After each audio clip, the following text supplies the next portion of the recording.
Kedves barátaim, testvéreim, hát ilyen csodaszép helyről egy pár gondolatot szeretnék veletek megosztani.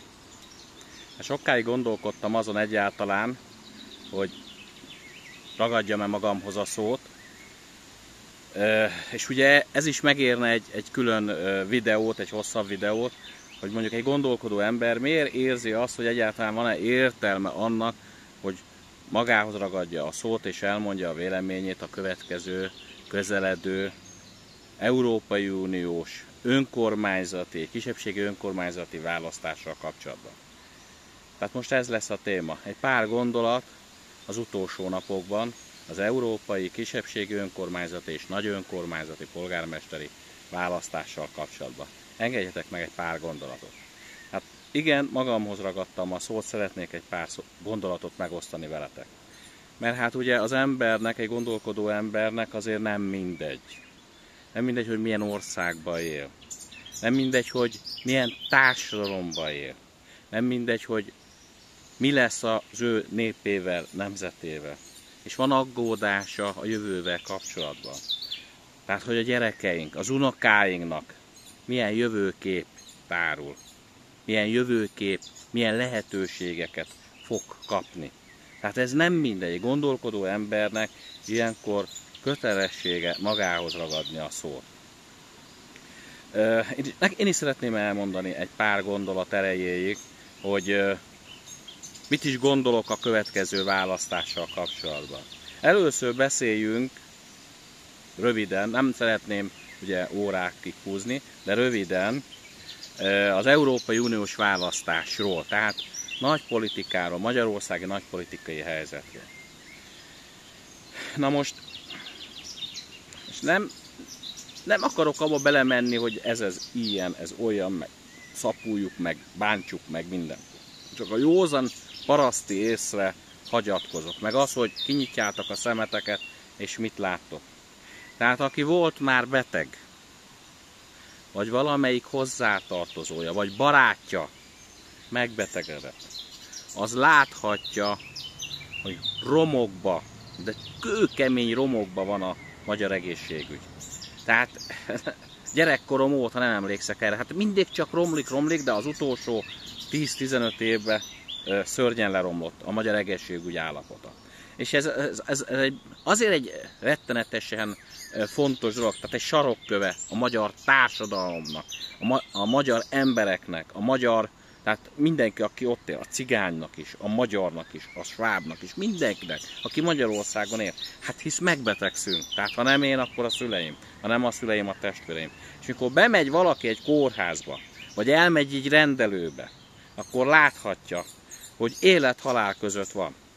Tehát az az egészségügyi ellátás, amit most kap egy ember a több 10 000, több 100 000 forintos TB-ért cserébe, tehát a társadalmi adójáért cserébe, amit az egészségügyre kellene költeni, az valami szörnyű. Tehát most nem az orvosokat akarom bántani, meg az ápolókat, mert azok erejükön fölül teljesítenek.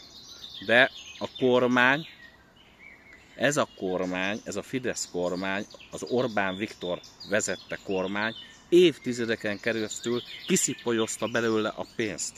Hát itt most őszintén kell beszélni. Ez történt. És most, ha jönne egy másik kormány, aki elkezdeni megint tömni bele a pénzt, tehát annyit, amennyit kellene, akkor megint évtizedek kellenének, hogy mondjuk olyan állapot legyen, mondjuk 20 évvel ezelőtt, vagy 25 évvel ezelőtt, amikor valaki bement, és egy vakbél gyanús helyzete volt, vagy egy epeköve volt, vagy egy sérve volt, akkor vagy azonnal bent tartották, és hozták utána a ruhát, vagy egy-két napon belül be kellett feküdnie. Értitek? Most egy epe 2 év. Egy protézis, térprotézis, csipőprotézis 3 év műtét. Egy sér fél év. Vagy kibírod, vagy nem bírod. Nem tudnak mit csinálni. Egy szívkardiológia fél év. Ha az orvosi ellátást veszed igénybe, ami a TB-t. Ha nem, akkor mehetsz magánorvoshoz, az fél nap. Értitek? És akkor mondtam az egyik ismerősömnek, hogy az a baj, hogy aki nem gazdag, szegény, az meg is halhat. És azt mondja, mert ők gazdagok, és azt mondja, hogy hát Pisti, nekünk van pénzünk, gazdagok vagyunk, és anyámmal nem tudunk mit csinálni, mert már nincs orvos sem. Hát elmenekültek. és most azon gondolkoznak, hogy kiviszik az anyjukat Németországba. Tehát az egészségügy romokba. Az összes pénzt kiszipolyozták belőle, kilopták belőle.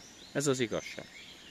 A pedagógusok, tehát az oktatás, hát mi egy kardinális dolog ez is. Mennyire fontos az, hogy a gyerekeinknek milyen jövőjük lesz, az unokáinknak, értitek? Hogy aki mondjuk szegény környezetbe születik, van-e esélye a társadalomba megkapaszkodni, és nem hajléktalanként, kiszolgáltatottként, toprongyosan, büdösen, bocsánatot kérek a kifejezéseket, de hogy így kelljen élni, mert most ez van. 100 000 számra. Értitek? És ez egy szörnyű állapot. Tehát, hogy ha a pedagógusi és az iskolarendszer nem megfelelő, akkor az ember nem tud megkapaszkodni egy olyan életet élni, amiben normálisan tud lakhatáshoz jutni, normálisan egészségügyi ellátáshoz tud jutni, normális szociális helyzete lesz, normálisan tud tisztálkodni, kultúrához hozzá tud férni, és a többi. Most ez sajnos nem működik. Miért nem működik? Azért, mert kétpólusú lett az oktatás. Egyrésztről a gazdagok meg tudják fizetni az elit oktatást, ami különben minden embernek, minden gyereknek meg kellene, hogy adják. Hogy több nyelven beszéljen, hogy egyetemre tudjon járni, és magas szinten tudjon teljesíteni, és el tudjon menni külföldi egyetemekre, és a többi. Ez most nem így van. Tehát aki szegregált iskolába tanul, aki marginalizált környezetbe él, aki cigánytelepre születik, 100 000-ből egynek a sikerül, az nagyon-nagyon kevés. A többi ott marad, vagy lejjebb csúszik. Tehát a pedagógusok, az oktatás. Hát olyan szerencsétlen, olyan nyomorult helyzetben van az oktatás. Olyan kiszolgáltatottak a pedagógusok. Hát most a kormány adott bele egy kis pénzt, most adott egy béremelést. Na de hát évtizedeken keresztül kiszedte belőle a pénzt. Tehát most egy olyan helyzet állt elő, talán a pedagógus társadalomban, hogy talán nem lesz olyan nagy az elvándorlás. Talán. Ha emel még, akkor olyan helyzet lesz, hogy nem mennek már el. De jönni már, ez a nagy hiányt nem tudja pótolni. Tehát már csak azok maradtak, akik vagy megszállott őrültek, értitek? A többi elment, máshol próbál életet találnia, mert ez nem megoldás, hogy ilyen helyzetben éljenek a pedagógusok. Hát őnekik is van családjuk és gyerekük. Ők is szeretnék a gyereküket normálisan fölnevelni, és minden jóhoz hozzájutatni, és nekik ez nem megy. Tehát az én feleségem is pedagógus. Rettenetesen kevés pénzt keresett. Tehát nevetséges kimondani is. És ennek a következménye az, hogy pláne a hátrányos helyzetű gyerekek, pláne azok, akik nagyon nehéz körülmények között élnek, azok teljesen el vannak vágva attól, hogy megkapaszkodjanak, hogy legyen társadalmi mobilitás, semmi esélyük. Most az, hogy 100 000-ből egynek sikerül, az nem olyan dolog, hogy jaj, akkor van lehetőség. Nincs lehetőség. Hát most én is mondhatnám, hogy nekem sikerült, de 100 000-ből egy. Meg a feleségemnek sikerült 100 000-ből egy. Tehát nem 100 000-ből egy kellene, hogy legyen, hanem minden cigány gyereknek, vagy minden hátrányos helyzetben lévő magyarországi gyereknek olyan oktatást kellene adni, amiben meg tud kapaszkodni és fölfele tud majd lépni. Ez a magyar politikai elitnek most nem érdeke. És ezért magára hagyta a gyerekeknek a 10 000-eit, 100 000-eit. És ez egy szörnyű. És a pedagógusokat is kivéreztette. Őket nem érdekli. Tehát két utas lesz az oktatás is. Van egy elit, amit csak ők tudnak megfizetni. Tehát aki most összelopta magát és meggazdagodott, az ott is marad. Akitől meg ellopták, és kiszolgáltatottá vált, ki lett zsákmányolva, annak a gyerekei is kiszolgáltatottá válik, és ki lett zsákmányolva. És ugyanez lesz az egészségügybe is. Hogy az elit az meg fogja kapni az elit kórházakban, a magánkórházakban, meg tudja fizetni, meg fogja fizetni a jólétet, az életet, az orvosi ellátást, a szegény meg egy ügyeleten várjon 5-6-8 órákat, meg 10, meg nincs orvos, meg menjen el máshova, meg több 100 kilométert utaztatják egy beteget, mert nem tudnak vele mit kezdeni. Tehát, hogy így van az egészségügy. Rendőrség. Érted? Csak röviden, rendőrség. Hát mindenki érzékeli. Hát megint nem azzal a rendőrrel van problémám, aki megpróbálja. Ott van. Az egész rendszer, hát mikor jött az Orbán kormány, a Pintér azt mondta, fél éven belül rendet tesz. Hát itt minden van, csak nem rend. Tehát nincsen, nem vagyunk biztonságban. Ha biztonságban is vagyunk, akkor nem azért, mert a rendőrök teljesítenek, nincs is rendőr, hanem azért, mert a társadalom összekapaszkodik ebben nagyon nehéz helyzetben. De ha az úton rátámad egy őrült, tehát nem mindig vannak őrültek, akkor te mondjuk telefonálsz, vagy egy ismerősöd a rendőrnek, akkor az fél óra, egy óra, mire kiér. Mert a 4.-5. faluban van egy rendőr, és akkor is el van foglalva. Budapesten is ez van, egy kerületben, ahol 40-50 rendőrnek kell lenni, 3-4-5 rendőr szolgálatot teljesít. Az mire elég? És mi azt látjuk, hogy védelem és bűnmegelőzés nincs. Egyedül a büntetés működik. Tehát mikor el kell bizonyos, tehát csak ez van, ez működik. Ezért vannak most a rendőrök valójában, hogy védjék a hatalmasokat, meg a hatalmasok mögött lévő politikai rendszert, illetve sarcoljanak. Ezért van a rendőrség, semmi másért. Egy-két megfogás, megfogtak egy diller, hogy berakják az újságot, mint ha történne valami. De hát, hogyha valaki nyitott szemmel jár, akkor tudja, meg látja, nem történik semmi. Semmi nem történik. Hogyha valami problémája van egy embernek, mire a rendőrség lép, addigra rég megölik, meghal, semmi, nulla. Mire a mentő kiér, és akkor most még rátérhetnék a mentőkre is. Az ugyanez a helyzetben van. Ugyanebben a helyzetben van a tűzoltóság. Hát minden olyan intézmény, amelyik állami tulajdonban van, az rottyon van. Tehát ezért nem én tehetek. Én fizettem az adót. És jogom van így elmondani a véleményemet, mint adófizető magyar állampolgárnak, és jogomban van követelőzni, mert fizettem az adót, és magyar állampolgár vagyok. És a sok adómért és a TB-ért valójában nem kapok érte cserébe semmit. Ez valami szégyenletes. Szégyenletes. És a rendőrségre visszatérve. Tehát én azt várnám el, hogy a rendőrség tudjon engem megvédeni, és legyen neki bűnmegelőzése. Tehát ő igenis járjon utána, tehát mielőtt egy betörő odaérő, már tudja, hogy ott van, és akármilyen információban, de ott legyen. Ne csak akkor legyen ott, hogyha az Orbán Viktort megfenyegetik. De tudom, hogy nagyon kell védeni a dagatnak a seggét. Már bocsánatot kérek. Értitek? Hát tudom, hogy nagyon kell védeni, pláne a Ficó után. De akkor is legyen ott, mikor engem kell megvédeni, meg a gyerekemet, meg a családomnak. És én telefonálok a rendőrségre, hogy valaki ordibál, meg kiabál, meg ránk fele támad. Fél óra, mire kijön. Vagy egy óra. És ez nem védelem. Ez nem bűnmegelőzés. A narkót úgy árulják, ahogy akarják. Egyet elfognak egy évbe, vagy kettőt. Értitek? Hát ez szégyen. Hát a narkót úgy árulják, ahogy akarják. Hát mindenfajta csempé, minden. Néha fognak meg egyet, hogy ilyen kirakatképpen. De ugyanez ugye az oktatásban is, hogy kirakatképpen egy embernek sikerül, többnek nem sikerül. És akkor azt mondják, hogy neked miért sikerült? Azért, mert nem ennyinek kell sikerülni. Mondom, a többségnek sikerülni kell. Mondok nektek példákat. A magyar társadalomban kb. 20-25% az értelmiség. Sok. Bennelük Szálomonban 60%. Értitek? Tehát ott tényleg a tudás alapú társadalom. Itt nem tudás alapú társadalom kell, csak az, hogy álljál be a gépsorba, és rabszolgaként dolgozzál nekik. Hogy a taknyos zsebkendőjüket szedd össze. Közmunkásként, értitek? De ebből nem lehet egy társadalmat hosszú távon felépíteni, és nem, hát pláne egy egészséges társadalmat, pláne egy békés társadalmat. Előbb-utóbb ezekből konfliktusok lesznek, és én tudom nagyon jó, hogy ők elmennek, mi itt maradunk. Na most ugye hol a pénz? Befizetjük ezt a sok pénzt, rengeteg pénzt.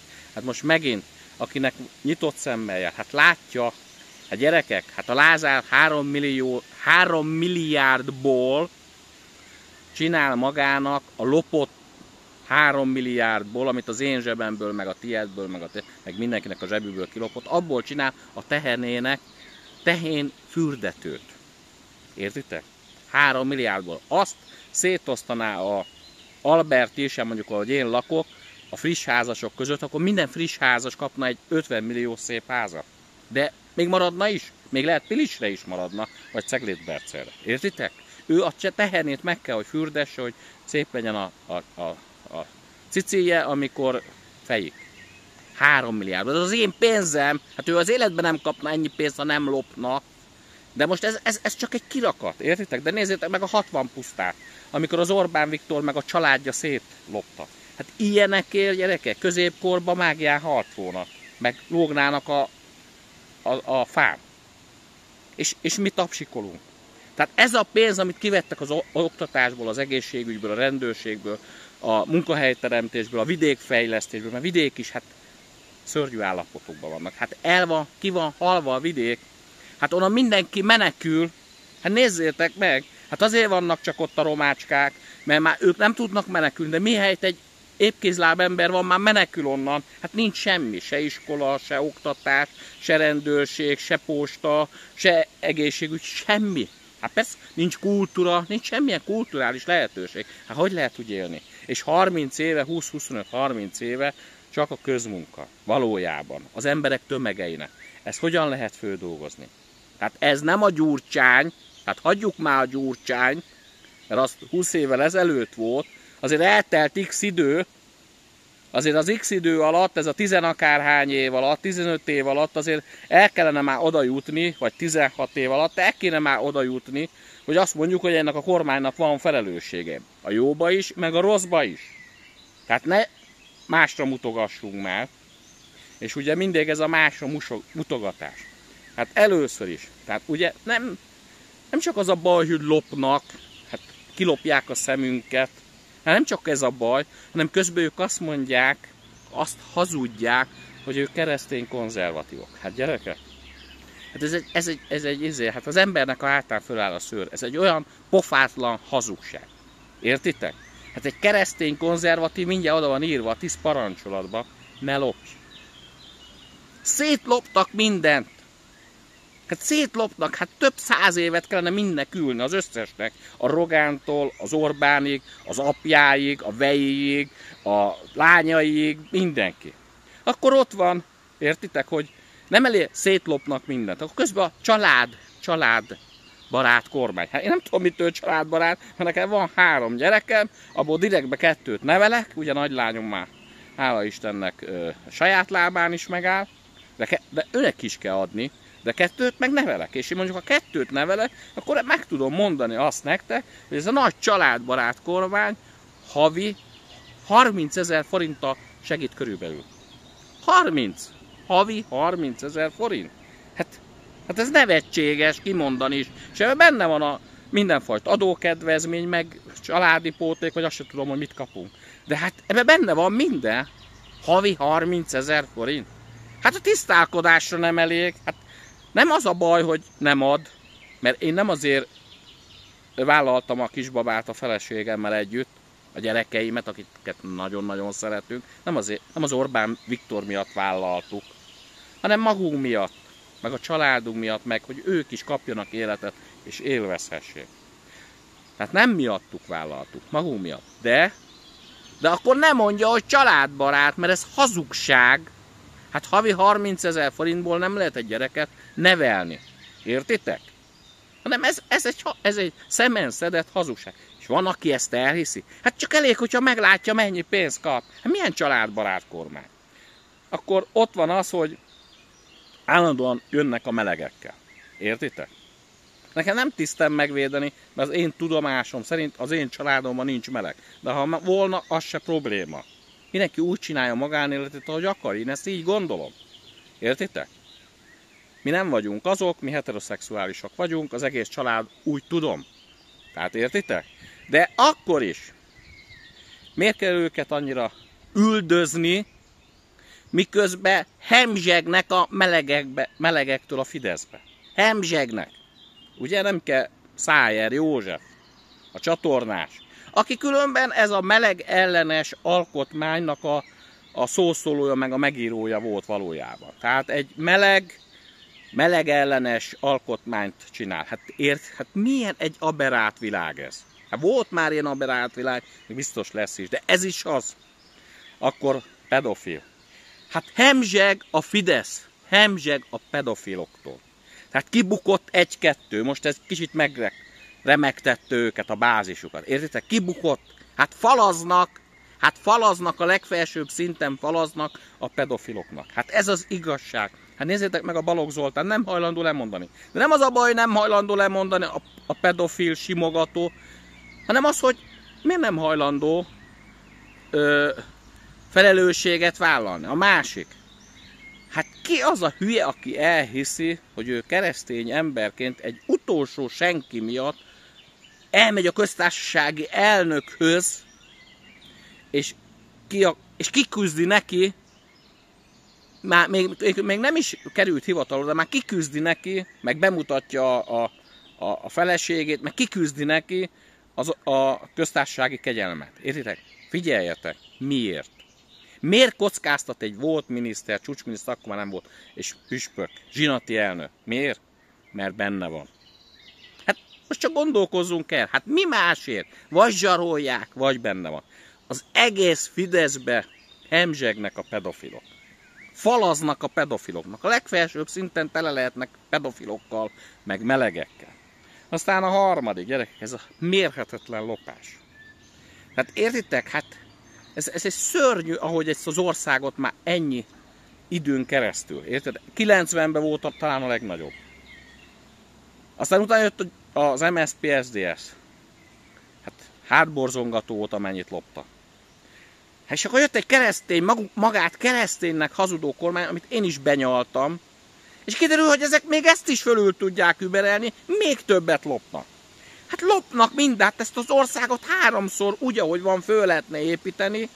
Annyit loptak, 60 pusztától eddig, ki vannak már mentve a vagyonok. Mi itt maradunk, szociális háló nélkül, egészségügyi háló nélkül, oktatási háló nélkül, minden rendőrség nélkül, minden nélkül itt vagyunk, próbáljunk túlélni, habzsolnak. És mihelyt valami olyan van, már mennek Spanyolba, Svájcba, ide, oda. És mi magyarországi emberek tapsikolunk ennek a kormánynak. Tapsikolunk. Tehát, gyerekek, én nem akarom azt mondani, hogy ez vagy az, nem is mondom, de 10 akárhány éve, 2010 óta van ez a kormány, tehát 14 éve. Azért hadd mondjunk már le konzekvenciát. Hát ilyen károkozást életben még nem történt, mint a magát keresztény konzervatívnak hazudó. Valójában egy pedofil somogató tolvaj kormány. Tehát az, hogy van egy olyan teknőszigány, olyan dagadt teknőszigány, mint én, ez az Orbán, és elhiteti a magyarok többségével, hogy ő neki jót akar, hát ez az ő bajuk, de sajnos ebbe én is belecsúszok ezekbe a komoly problémákba. Mert hogyha az én gyerekem megy iskolába, ott is probléma van. Hogyha az én rokonaim vagy én megyek egészségügyi ellátásra, ott is probléma van. A rendőrségre szorulunk, ott is probléma, és nem véd meg minket a rendőrség. Hát nem látom azt, hogy hú, de üldözi a narkósokat, vagy a betörősöket, vagy ezeket azokat. Hát személyes tapasztalataim is vannak, hogy hívom a rendőrt, hogy látom, hogy a szembe szomszédba betörnek. És nem jött ki senki. És megadom a telefonszámomat, minden, és soha se kerestek, hogy mit tudtál, mert hát olyan központi számot hívtam, soha senki. Hát ez milyen világ ez?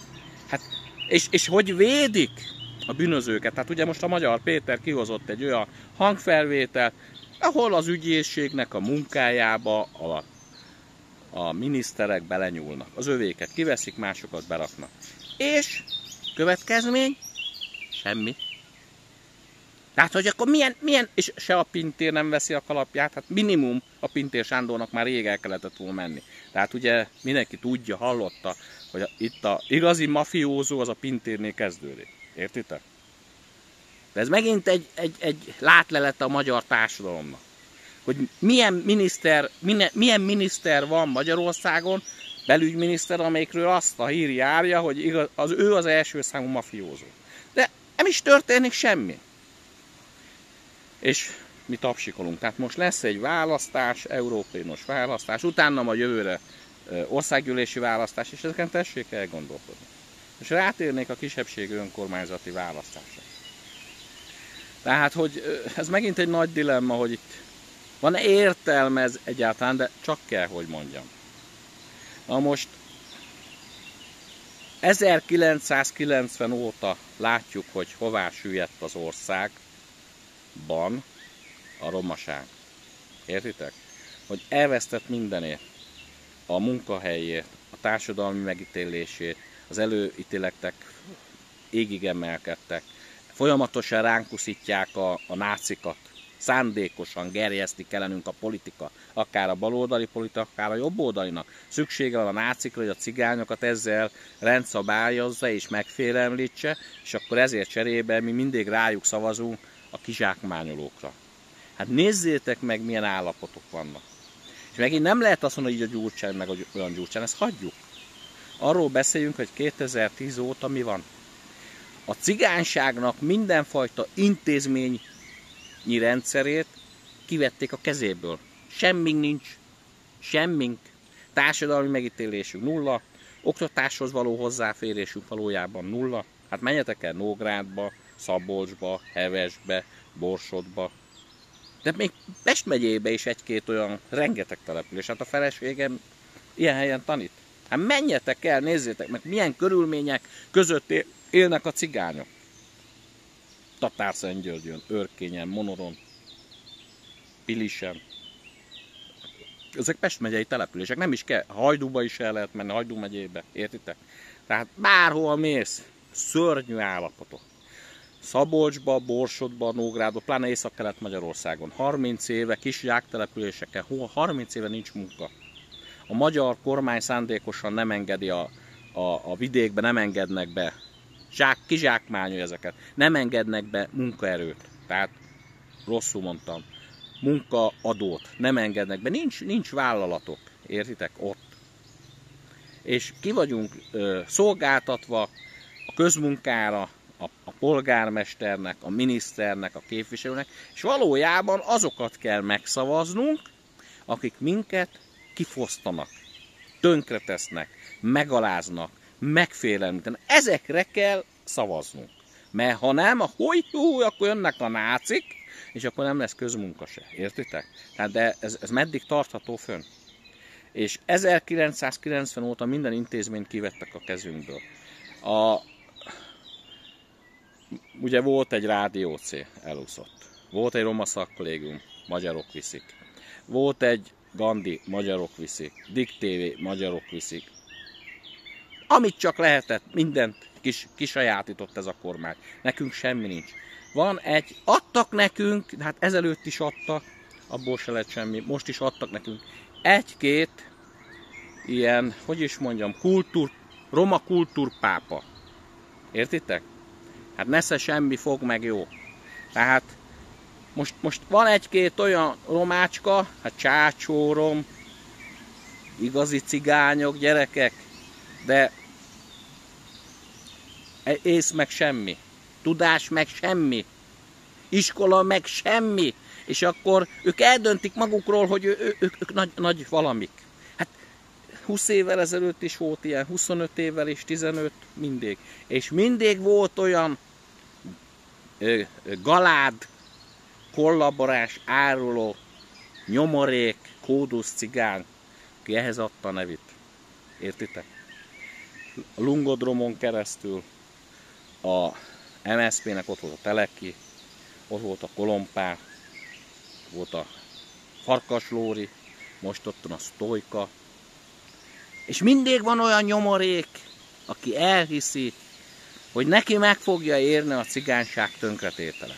Mert hogyha egy cigányban van jó szív, akkor legalább nem árt. Tehát legalább nem árt. De aki most oda megy, meg 20 évvel ezelőtt is ez volt, meg 15 évvel ezelőtt is, most nem erről beszélek, hogy akkor nem az volt, de akkor is ez volt. De aki oda megy, és kiszolgáltat minket, az nem használ, csak árt. Akkor legalább ne ártson. Akkor legalább maradjon csendben, menjen el dolgozni kétkezi munkával, nevelje a gyerekért, legalább ne ártson. Mert azért, mert ő elhiszi, hogy kap havi 1 milliót, vagy nyújt egy kis pénzt, egy 5 milliót, meg 10 millió bejön. Tehát, hogy föl se fogja agyilag, de nem is érdekli a sűt barom állatot, hogy milyen következményei lesznek a jövőre nézve. Hát nézzétek meg 1990 után, amikor elkezdték 95-ben, 98-ban eladni minket. Annak nézzétek meg most milyen következményei vannak. Hát milyen állapotok vannak a cigányoknál. Értitek? Hát a romáknál, a gyerekeinknél, az unokáinknál. Hát minden gondolkozó látja, és sokszor csak marcangoljuk magunkat, hogy de miért nem így csinálja, miért nem húz bele. Mindegy, mit csináltok. Hát legfeljebb egy lépcsőfokkal följebb léptek, de akkor is nyomorult állapotban vagyunk. Értitek? Akármi, már hónap végén nincs. De valakinek már hónap elején sincs. Hát ez az a szörnyűbb állapot. De igazából rabszolgák lettünk. Értitek? És ehhez adta a nevét.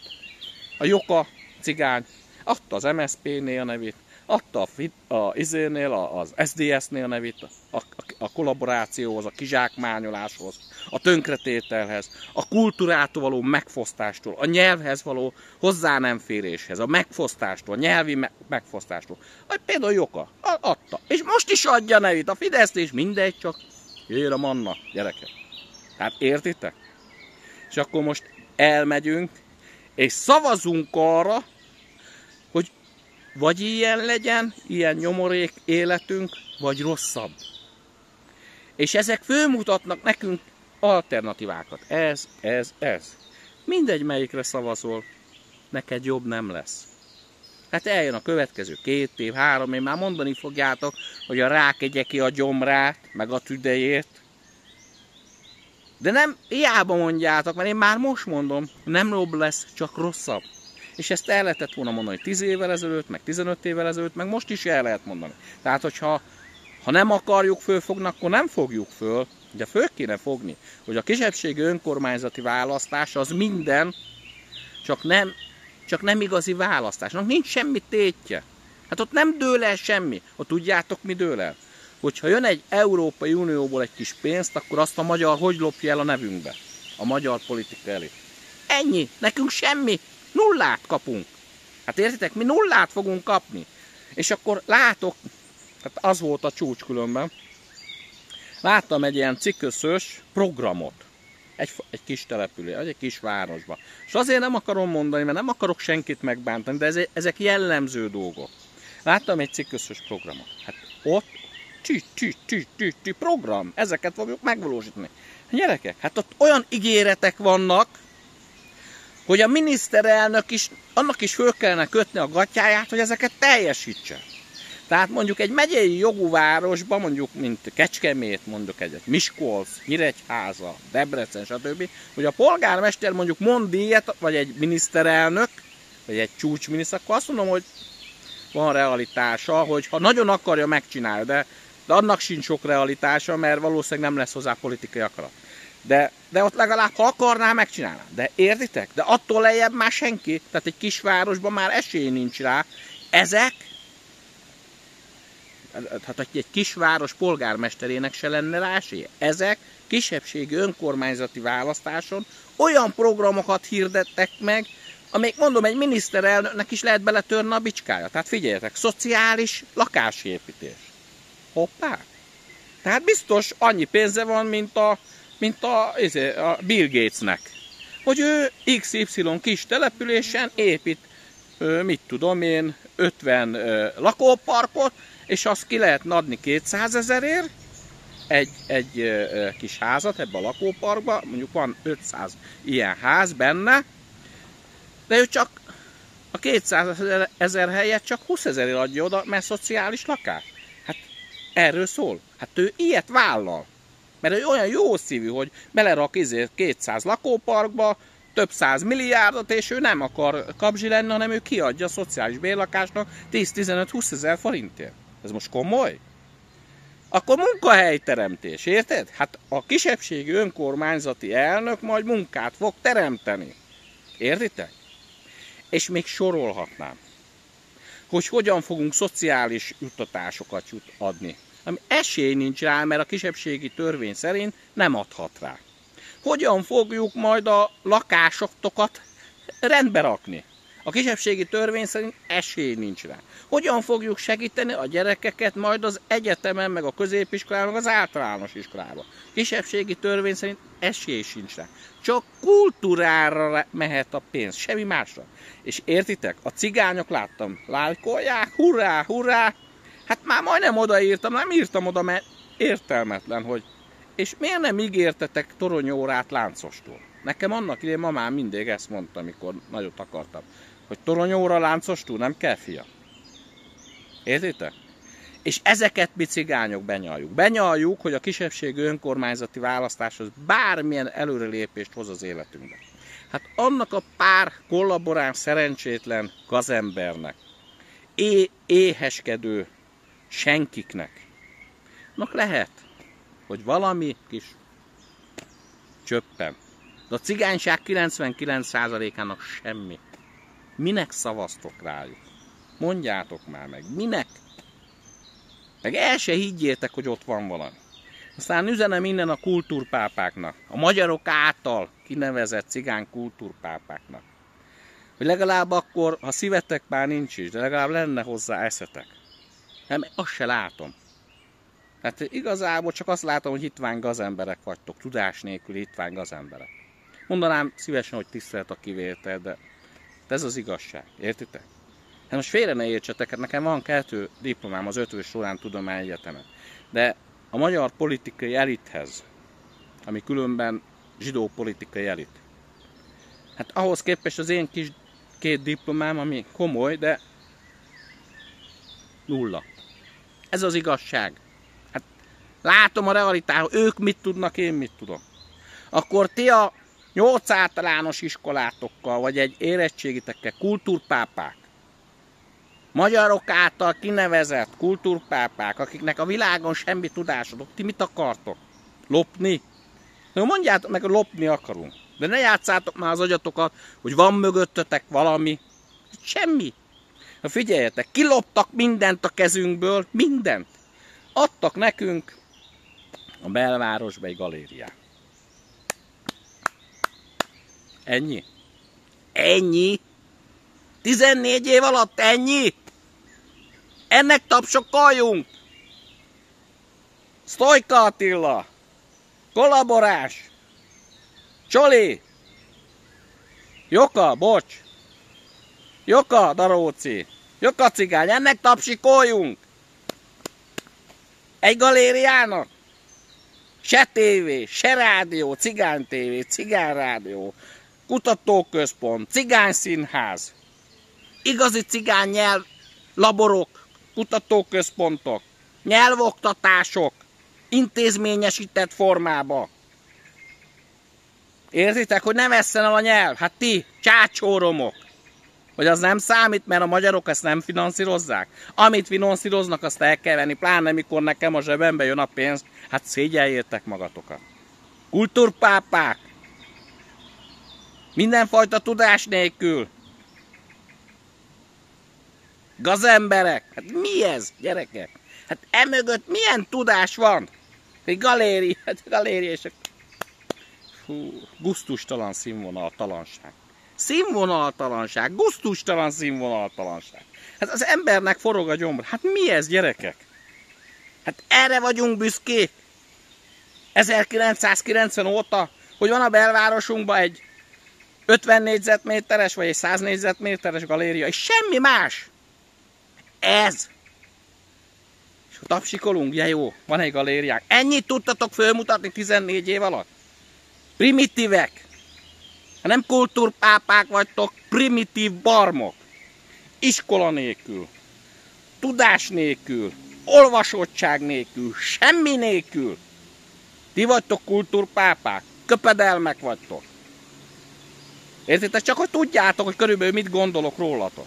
Biztos nektek is van rólam gondolatotok, nekem meg ez, de én nem kapok érte 10 fillért se, gyerekek. Elmegyek dolgozni, értitek? A feleségemmel. És szépen becsületesen minden hónapról hónapra neveljük a családunkat. És nem más pénzén élősködünk. És nem adjuk el. Nem tudok most segíteni a cigányokon valóban. De legalább nem rontok.